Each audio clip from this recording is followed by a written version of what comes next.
Біздің мында янәшәдә әле Инсиядә утыра. Инсия бүгенге көндә ул безнең 6%-ка җиткән өлкән консультант. Хәзер үзеннән сорыйк әле. Нәрсәләр сөйләр икән, ничек эшли икән ул командасы белән.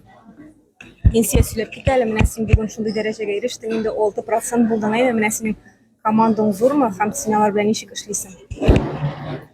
Командамда минем кызлар бар, әлхәмдүлилләһи раббил галәмин. Аларның күбесе кызганычка каршы бу җыелышка килеп җитә алмадылар. Төрле сәбәпләр, җәй, эш вакыты, тегесе монысы дигәндәй, кешенең төрле проблемалары да бар, аңларга була.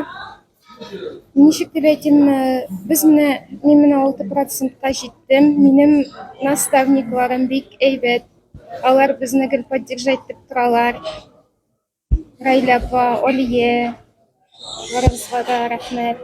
Менә Алия белән Зилә, Райля апа белән утырабыз әле менә. Син менә доход ала башладыңмы соң инде? Мин 6%-тан доход ала башладым. Кечкенә генә сумма булса да, ул безнең үсеш бара. Менә монда менә мин хәзер старший консультант 720 сум, аннары лидерга күтәрелсәң 3240 сум, һәм шулай үсә бара. Директорга һәм тагын башкаларга менергә була. Кешегә үзе тырышса, тырышлык белән без барыбыз да, мин генә тырышып түгел, барыбыз да